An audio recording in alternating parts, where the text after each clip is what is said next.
Hi everyone, I'm Eric. And I'm Christopher. And we're Grow For Me Gardening. Today we're going to answer the questions you asked us on Instagram. And we have just a couple announcements.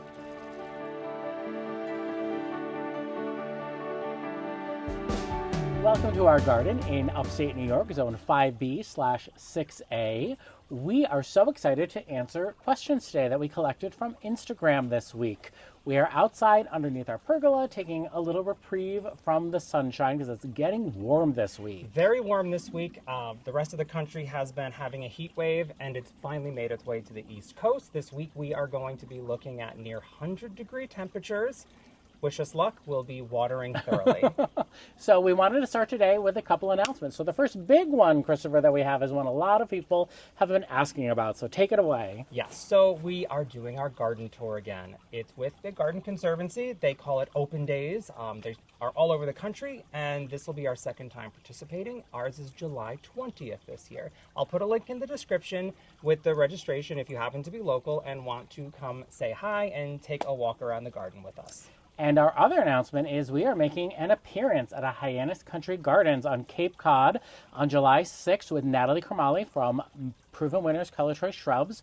It is called an afternoon in the hydrangeas. Yes, the Hyannis Country Gardens is a beautiful garden center, and we'll be grabbing some hydrangeas from the shelves, talking about our favorites and some companion plants that we enjoy with them. I'm really looking forward to that. And we are going to be at the Hydrangea Festival for that whole week, exploring and looking at gardens, because you know us, we love hydrangeas. So hopefully we meet some of you there or at our open days.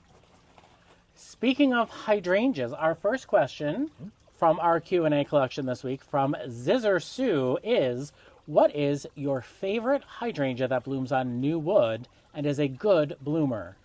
Well, my answer to my favorite hydrangea that blooms on new wood is Invincible Spirit 2. And this is a smooth leaf hydrangea, so it's a hydrangea arborescens. Come fall, you can either cut it back about a foot from the ground or you can leave it until spring. But as you can see, this is all budded up. Even some flowers are starting to open, Christopher. They're close. Take a look. They're close. And this is a beautiful pink hydrangea, and the blooms fade to light green instead of that traditional bisque color. So that's the improvement on Invincible Spirit 2. This here is a stand of about 4 of them that were tiny little courts that were planted maybe 3 years ago. So as you can see, it is a very vigorous grower. It gets nice and tall. It prefers full to part sun. And I am never disappointed with this shrub. My other favorite new wood blooming hydrangea that falls into the panicle family is Firelight Tidbit. And you can't see any of the buds yet because panicle hydrangeas for us in our growing zone bloom later in the season. So this is why I wanted to mention this second one, because if you want 2 hydrangeas that are guaranteed to bloom, one in early summer, the Invincible Spirit 2, as you can see we have them repeated again here, that's a great choice. But then again, in mid to late summer, Firelight Tidbit hydrangea starts out white, gets a super intense rich pink as the season progresses. Next question from Maple Woods Labradoodles. She asks, are you having 90s this week and what are you doing to protect and prolong blooming? Yes, we are going to be in the 90s this week with a lovely heat dome. I've never heard of this until this year, but I guess we're having a heat dome. So the most important thing, water. We have a beehive smart irrigation system on the front and on the back. We actually have 5 zones of irrigation now. I feel very sophisticated. This is all connected to a Wi-Fi hub in the house that thankfully was very easy to connect to the app. So the thing that we're doing is giving our plants a lot of water. I'm actually going to be doubling the amount of water the plants usually get during this time, and they're going to get it every morning.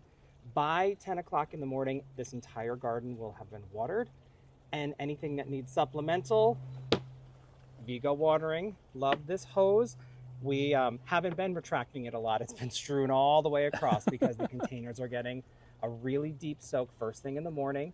I think that's probably the best thing you can do. I don't fertilize at all during this time. I don't want to encourage extra growth at a time when the plants might be stressed out.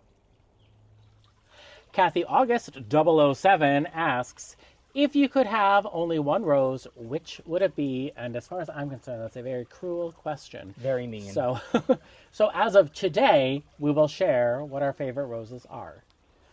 As of today, my favorite rose is the Flavorette Honey Apricot Rose from Proven Winners Color Choice Shrubs. This rose is hardy in USDA zones 4 through 8. It prefers full sun. Look at the color of the flowers. It's got that like kind of pinky coral underneath the orange. Which I love. And I really love the structure that is so whimsical because it's nice and almost airy, but in a really pleasing way, not in like a I'm sick way, but in a I'm supposed to be that way this way. Now there's varying reports on the height of this rose. Some say it gets as tall as 8 feet. Some say it gets 4 to 5 feet. So only time will tell for us. This is going to be this rose's second full year in the ground and is off to a very strong start. And the thing that makes this rose a little bit more unique than others is that it is bred to be able to eat. Now for me, I cannot get enough of David Austin's The Ancient Mariner. It's a medium-sized shrub rose, has a medium myrrh fragrance.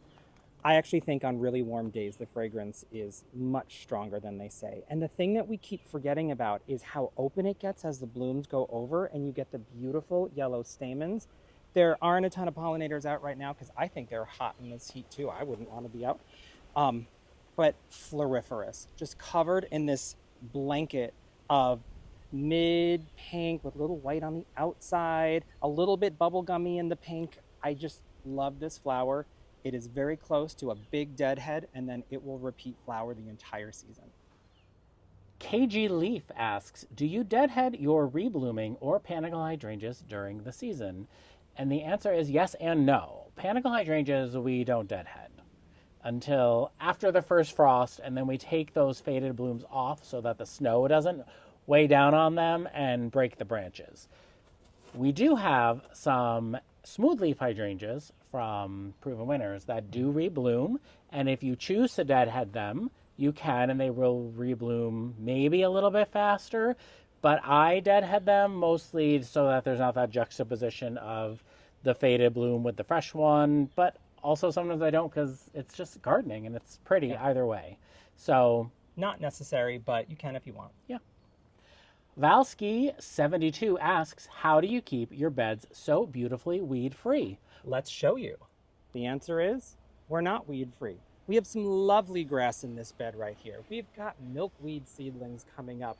We've got grass growing through these beautiful... We've got sedge. Yes, sedge. Lots of stuff. So the answer is, no, we're not weed-free. If you zoom in, you'll find some weeds. There's a dandelion right there underneath the quince. Beautiful. Love a good dandelion.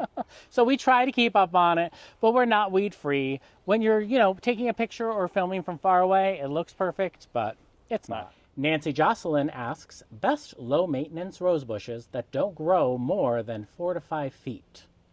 I have an oh-so-easy answer for you. This might be a great option for you. This is the oh-so-easy-peasy landscape rose from Proven Winners Color Choice Shrubs. As you can see, the blooms are a beautiful, bright, intense pink shade. This shrub grows about 3.5 feet tall, 3.5 feet wide, is hardy in zones 4 through 9. This drift, were just planted this past spring as bare roots, and you can see how covered in buds they already are. Just starting to bloom, and this color against the blue of the Tromenar spruce is exactly why we chose to put them here. I think it's going to be a great contrast, but this should be a very easy, excellent rose for you. Hannah Neal Farm asks, which rose on your property smells the best in your opinion? The Lady of Shalott. Gorgeous rose. This is from David Austin. Not just gorgeous, but when we're sitting here on the terrace, this fragrance is absolutely intoxicating and a must-have in the garden. My favorite rose for fragrance is Vanessa Bell, and this creamy yellow rose has a fresh, lemony scent that I adore. It is my favorite for scent. Joy in the Garden asks, what have you learned about Macrophylla hydrangeas so far this year? What I've learned about Macrophylla hydrangeas is that the new varieties that rebloom faster and bloom on new wood are worth looking into. And a good example of that is this Let's Dance Sky View. I've also learned that I love them more than I thought I would. I see this hydrangea every day, and I am so happy we planted it, because my philosophy in the past has always been, I don't want princess plants that I have to take care of and protect over winter. But now that I've seen this, I want it, and we're going to protect it. We are. And considering that this is supposedly going to get better and better over time as it matures, is so worthwhile. So we will be learning more about macrophylla covering in the fall, but this color is so incredible. And I think this is the second flush of blooms coming through already. Now we have another one of these in shade, mostly shade, and it's way behind the ones in the sun. So we'll see how they get through this 90-degree week, but I've learned that I really love them, and I think they're going to be worth the extra effort. Tanya Petsis. Yeah, it works. Asks, what plants would you recommend to plant around a sunny mailbox? And right off the bat, I think something that is nice and low, so it doesn't obscure your mailbox, would be a nice idea. Something like annuals that have a lot of color the entire season. So perhaps some supertunias could go around your mailbox, or superbena, or some form of lantana. And it's nice and sunny. So it sounds like there's a lot of options as far as annuals go. If you wanted to do perennials around your mailbox, I don't think you can go wrong with catmint. Nope. And honestly, as much as he wants to keep things low, I say go with the clematis. Make them work for it. They can get into your mailbox. Don't worry about it. I would do a clematis, and actually the perfect clematis for any mailbox, I bought at Trader Joe's. It's from, I believe it's from a series called Boulevard, if you see a Boulevard clematis, but the one we have, Olympia, that beautiful purple color, it's up at the front of the house. It's on a 5-foot trellis. It's only made it about 4 feet up the trellis. Beautiful, perfect, full sun plant. I'd put it on any mailbox. All right, there you go. Stephanie A0828 asks, care tips for weeping Norway spruce. Fertilizer? Up here at the front of the house, we have our weeping Norway spruce. I love this thing. It's so fun, but I don't like that snuffleupagus look when it gets really kind of thick and all over the place. So I have been training it nice and vertically on a very thick stake for a couple years now. How many years is this in the ground? It was one of our first trees we put in, so it's probably 5 years. And it was really, really tiny. As you can see, every once in a while, it helps you out and sends its own vertical leader up. So that one I have not had to train, but when I do, I'll probably put a tinier stake behind it just with some wire. As far as fertilizing goes, this just gets plant tone or tree tone, that kind of stuff. Nothing specific, Nothing right? specific. I think, you know, it's a Norway spruce. These things get 50, 60 feet tall when they're not in the weeping form. So don't worry too much about it. Just give it water when it needs it and train it to the shape you want. Nana in the garden asks, do you have a squirrel problem? Mine eat plant and drip irrigation tubing. We don't. But that's weird, and I would be giving those squirrels a stern talking to. I would putting repels all. I can't believe they would eat the tubing. That's something for us to keep in mind, though, because right now our trees aren't really big enough to attract squirrels. So I think as our garden matures, we'll get more squirrels moving in. So thanks for the heads up. Christina Giselle asks, what are some of your top tips in using elevated raised beds? These elevated beds were installed in June of 2022, so we kind of had a partial growing season that year. Last year was our first full growing season, and now we're entering our second one. And the 3 things we've learned that are really important is that you need good quality soil in your elevated beds. And we have Coast of Maine Bar Harbor potting mix mixed with Coast of Maine Castine raised bed mix. And that makes a nice foundation for growing your vegetables and fruits. The second thing we learned is drip irrigation. If you look in here, you can see we have our Garden in Minutes watering grids. And these are all connected to the beehive orbit system that Christopher explained earlier. And the third component is vertical growing space. And that's what these 2x8 arches do for us. They allow us to grow vining crops up while maintaining the center space for vegetables and fruits. Everything you see here is in our gardener's shop from Gardener's Supply Company. and we're really happy with it. Still learning. We're not experts, but happy to share the journey with you. Red Rose 00054 asks, how far do you prune your Boom Chocolata geranium after their first flush?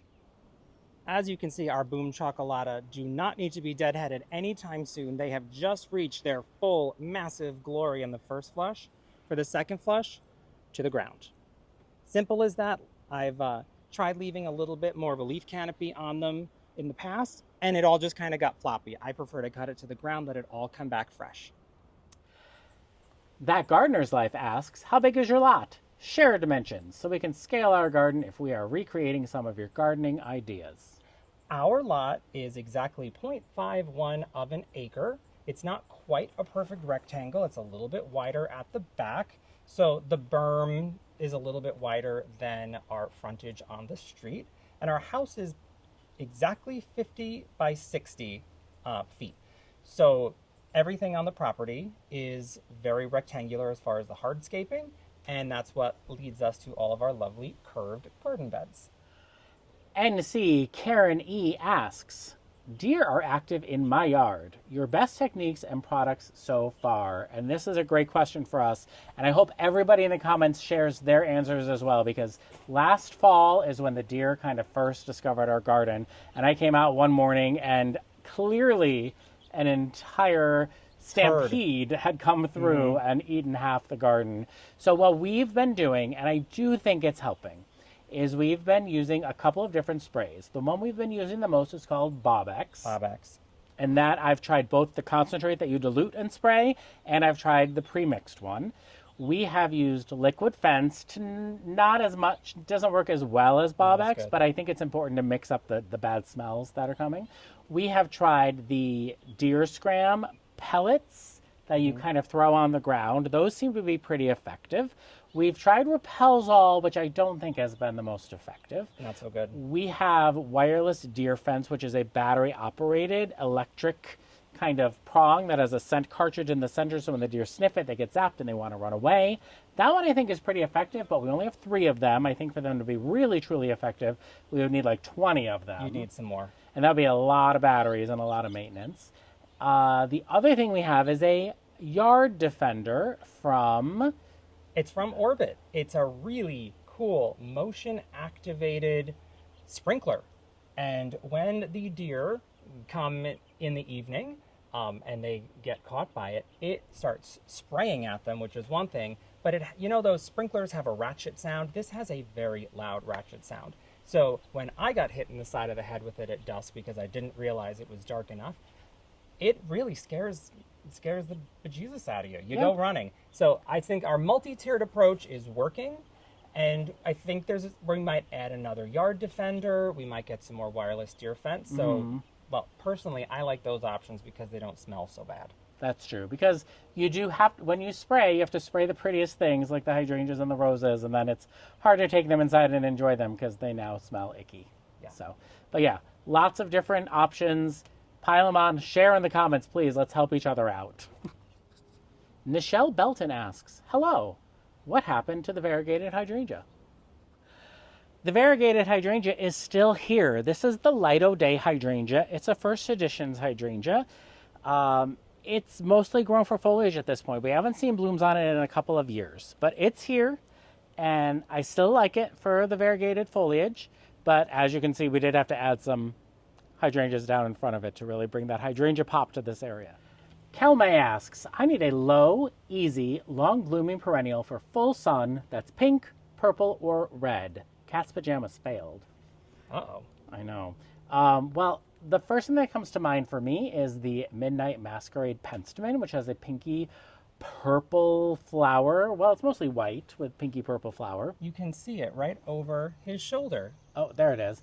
And it has a nice dark purpley burgundy foliage. I thought that would be a nice choice because even after the first flush is done, you can cut it back and it'll bloom again. Yeah, and you get that nice darker purple. It is a little bit tall, but not overwhelmingly tall. And I actually would say Serendipity Allium. You might have to wait a little bit for the blooms to come, but not only do you get the beautiful color that's covered in pollinators, but it will stay a long time, and even after the blooms are done, you still have that nice structure. 216 JL Ward asks, do your neighbors ask for garden advice? Yes, we actually were across the street yesterday talking about arborvitaes. Yeah. We're in the suburbs and we're always looking for different ways to have privacy. So we were talking about some planting of emerald green arborvitaes, which is just one of the many things we've chatted with neighbors about. Anna Rose Keith asks, how long will you leave the juniper on your deck in its pot, and how often do you fertilize? This right here is our Moffat Blue Juniper in our container, and it's underplanted with annuals. How long are we going to leave it in the pot? We have no idea. We're just going to kind of see how it goes. What are your thoughts, Christopher? I think it has one more season after this before it's a make or break moment. Yeah, I mean, we don't want it to get too big where we can't physically move it without the help of friends. And how often do we fertilize it? It gets fertilized whenever these get fertilized, which is maybe every other week, every third week. Garden on 7th asks, how do you edge your garden beds? They're so crisp and clean. Thank you. Why, thank you. The edging is something I absolutely love doing. We did a video about this when we first started doing YouTube last year, so the editing might not be too slick, but I'll link it so that you can take a look at it if you want. The editing is better, but the tools are really the same. I start with a half moon edger. I have a really cool new one coming. I can't wait to try it out. And ultimately, I end up with the VEGO battery-powered edger. It takes me about 8 minutes to do the entire garden, maybe a little less than that actually. I start at the front of the house, zip around the inside, zip all the way around the outside. I usually do it right after Eric mows, which he does weekly, and that just keeps the edges looking super crisp. That's really all there is to it. Yeah, that's a good way to maintain them. And then to do the initial, hard cut edging, I mean, that's multiple days of hard work for Christopher. Oh, yeah. So if it's maintained well, I don't think I'll have to do it again the entire season, the whole shebang, as long as they're kept up on. But yeah, that's about it. Nicole77 asks, do you combat rabbits and how? And yes, we do. We do. The rabbits have been a bit of a nuisance, generally on the smaller plants. Like new growth at the base of plants is what they like to get to. Or an entire coleus like last weekend. Yeah. So we have instituted black chicken wire. I was using silver chicken wire for a while and trying to spray paint it black, but that's really dumb when they make black silicone color covered chicken wire that actually doesn't poke you as bad when you're trying to cut it. So we've made some tubes, I guess you could call it, around the snowfire aronia, which was massacred last year. This year, not only did we get blooms, we're on the way to getting berries, and those plants are so happy because they were not eaten by the rabbits. So thank you, Black Chicken Wire, for assisting. Finding Frenchie asks, can you share where your pergola is from? Yes, we can. Our pergola is from Costco. I have seen the exact same model at a couple different places. I don't know if I can link it to Costco, but if I find one, I'll definitely link it for you. The brand is Mirador on Costco. It's one of those type of brands that's sold under different names. What do they call that? White label? White label, yeah. When it's different names, but it's the same product. So this one I really like because the louvers open and close, and it's very sturdy. It is cemented into the ground and bolted in. Mm-hmm.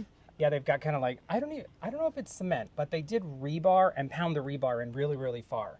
So I'm not sure if it's cement or rebar.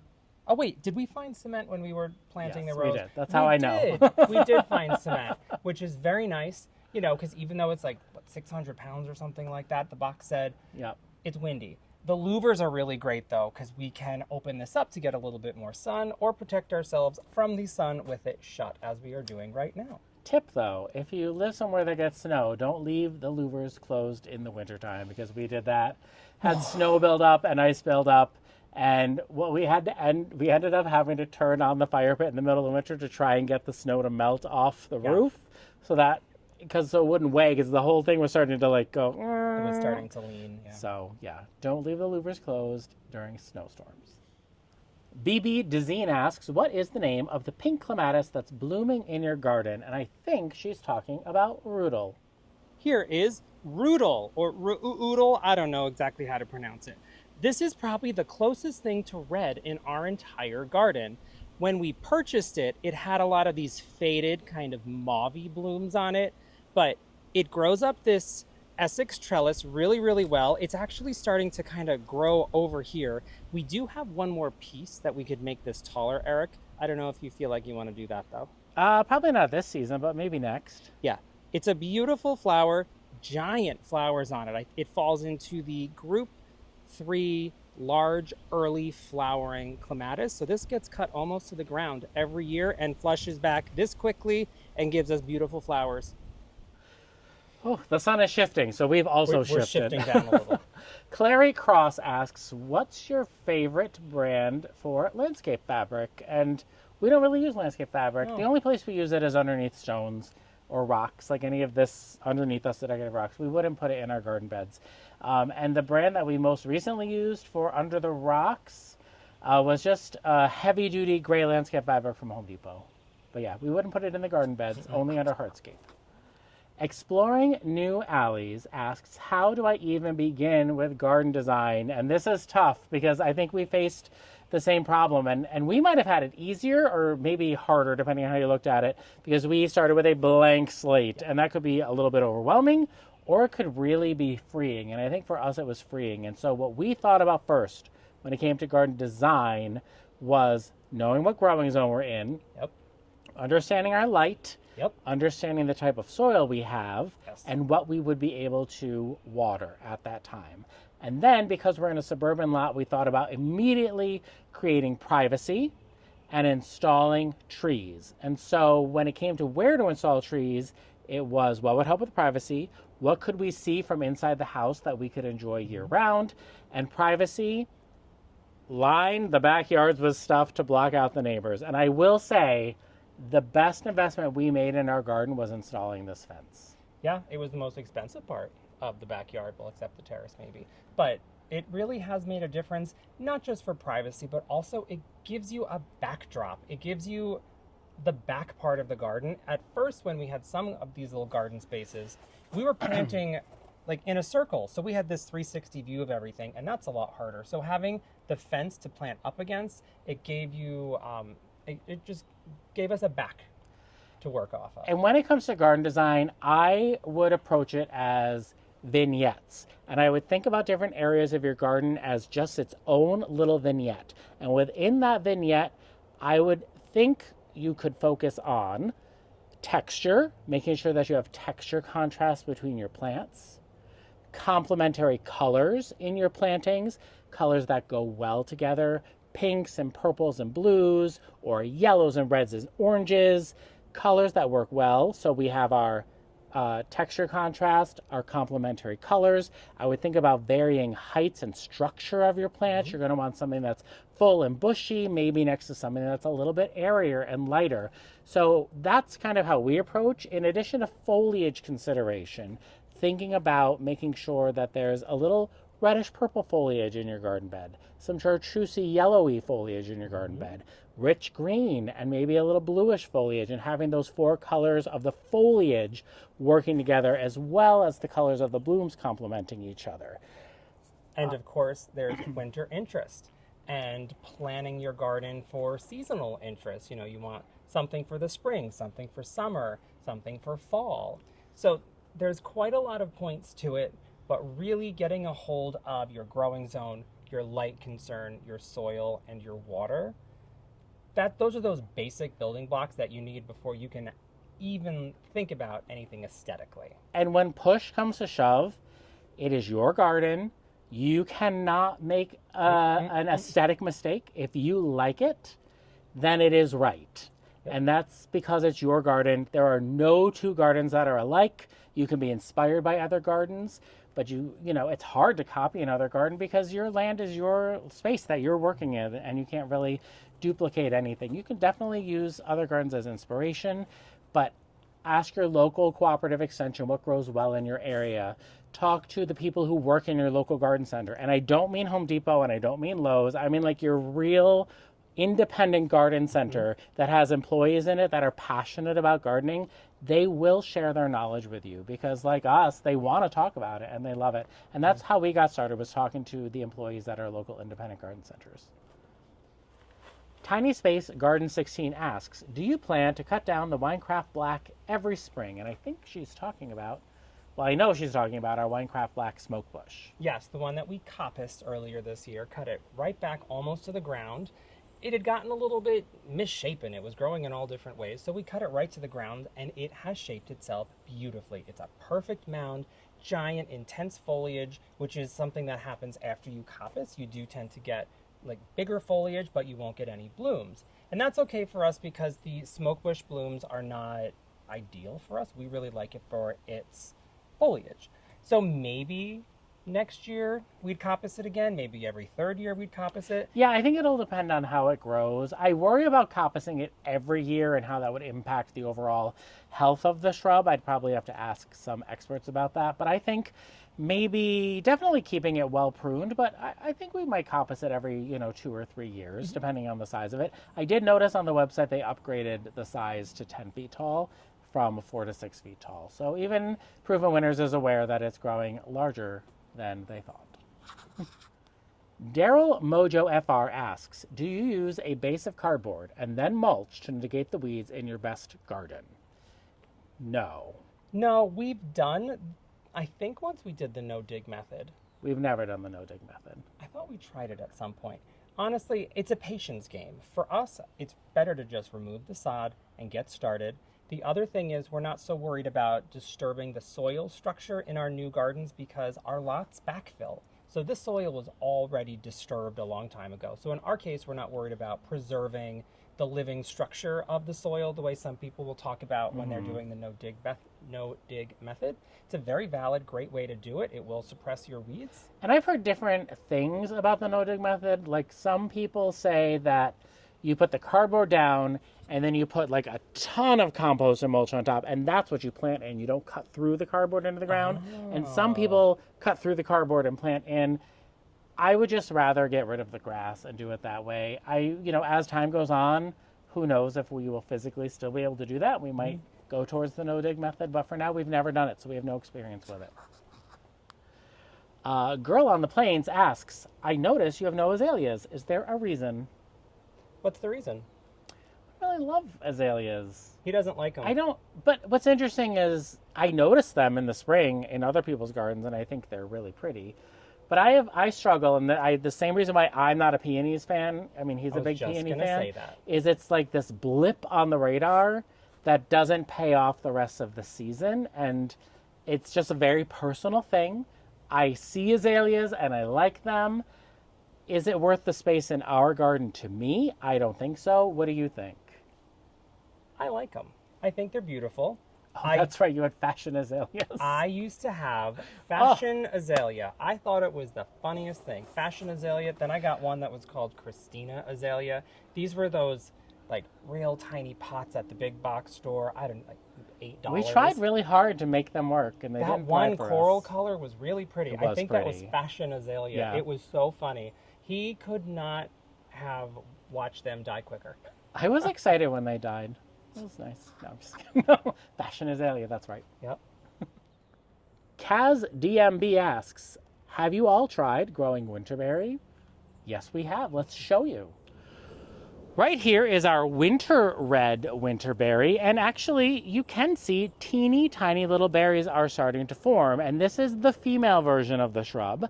The male version is Jim Dandy, and you need the male to pollinate the female, and he is somewhere in there. Oh, there he is. He lives right in between all this Cinderella milkweed. Yes, so that is Jim Dandy. You need to have him to cross-pollinate the Winterberry. We always call her Lady in Red, but that's not her real name. That's her joke name. Winter Red, Winterberry. We also have very heavy gold Winterberries. There's 3 of them here. These actually produce a yellowy gold berry. And this year is the first year we're going to get berries because we had a late frost last year. It got rid of all of our flowers. Then over here is Mr. Poppins, who is the gentleman for these 3 lovely ladies. Our final question for you today is from Gourmet Goddess Pantry, and she asks, what is next once this garden is completed? Or is a garden never completed? That's a big question. I don't think a garden is ever completed. I think that there's a lot of grass still in our garden, and we always say, who needs grass? I think that the area directly behind us on the other side of what we call the patio gardens, there's room for a large island, there's room for a pond, there's room for a fountain, a greenhouse, a giant boulder. Eric really likes a giant rock. I do. There's a lot of ways that we could expand, but also in doing that, we have to take into account that there are some trees there that will mature pretty large. The black gum tree, that's going to be a potentially 30-foot tree, 20-foot wide. So there will be more of a shade area in the center of the garden. And so there are so many things to come, and I don't know what any of them are for certain. Yeah, I don't know either. I think that our garden is definitely not complete. I personally never worry about the distant future. It's so not tangible at all to me that I can't even comprehend the black gum tree being humongous. Like, I don't worry about that stuff. I kind of go along the thought line of, who has time to wait for full maturity on things? Plant things, make them look beautiful, enjoy it while you can, because you don't know what next season is going to bring. But I think our garden is always changing. We're always adding things. Things are dying. Things are getting replaced. Our garden is not complete. As far as big upcoming projects, there is nothing solid yet, but there are a lot of ideas floating about.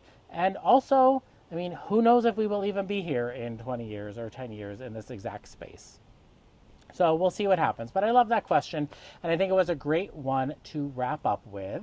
Absolutely. Yeah, so again, thank you to everyone who submitted questions. Apologies to the ones we did not get to. There were hundreds of them, and we really appreciate that you guys are interested in learning about us and knowing more, and we're happy to share. And thanks for following along. Again, I'm Eric. And I'm Christopher. And we're Grow For Me Gardening. Thanks for growing with us.